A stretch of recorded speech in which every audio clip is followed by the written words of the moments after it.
Hello and welcome to Wake Up and Smell the Mic S&P 500 review for Tuesday, April 4th, 2023. It's now the 3rd.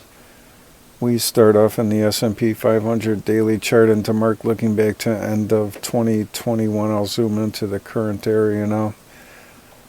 The S&P 500 has printed the combo and sequential sell setup 5 count.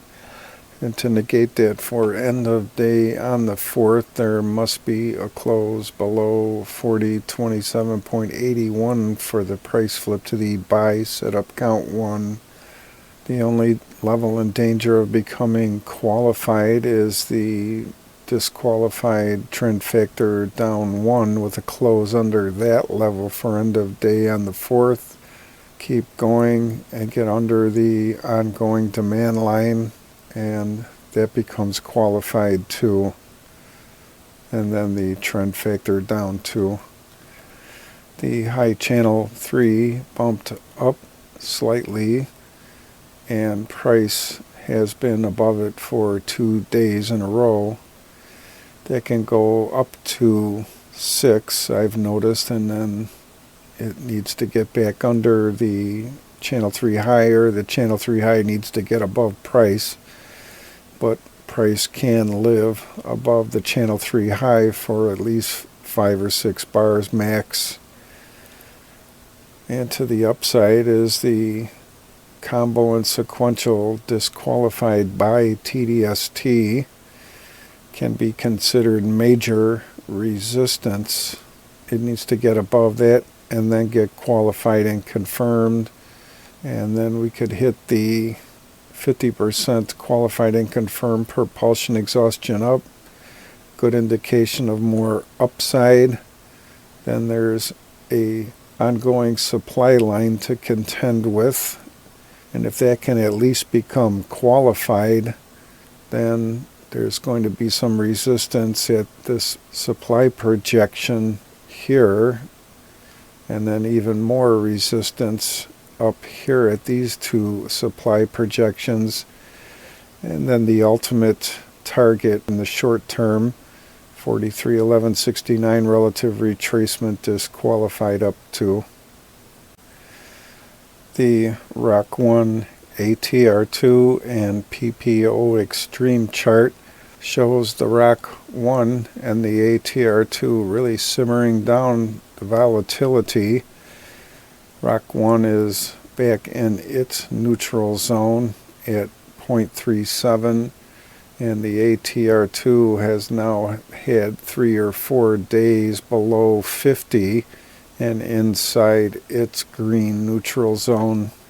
The PPO extreme is at 3.23, and it jumped above that level here at 3.0. And the stocks above their 20 simple moving average in the S&P 500 has taken the most vertical jump that I think I've ever seen these past 4 or 5 days. It's at the top of this green zone, indicating some of the upper peaks here at 85.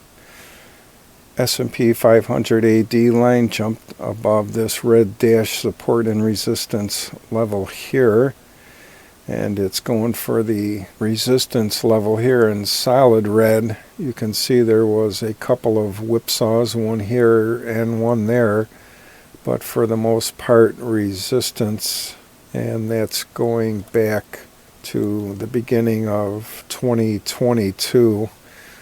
And the MACD has skyrocketed too, well past 0, blasted up above its signal line from the negative zone, about negative 25. It's at positive 20.40, just about right here. RSI, that Marty McFly moment, it's headed for 70. And the on-balance volume, same thing. The S&P 500 support and resistance levels big board chart shows the gray areas at the weekly high channel 3, which bumped up a little bit from the other day, and pivot point.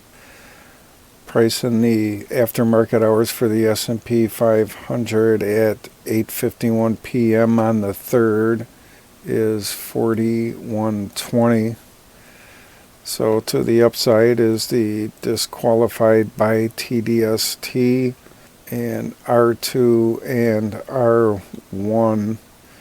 And to the downside is S1 and the daily Bollinger Band upper band, which bumped up quite nicely. And the only level lower than that in the 40-100 zone is the daily high channel 3 at 40.91.22. Here's that ROC 1, ATR2, and PPO extreme chart that's looking pretty good there.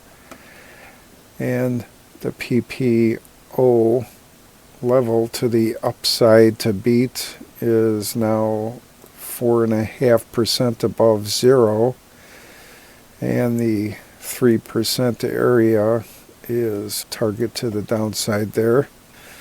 And the New York traditional McClellan breath oscillator to get back to zero would require 3,968 decliners over advancers, and that's more than what's in the NYSE, so we don't have to worry about getting to zero in a day. Have a great day.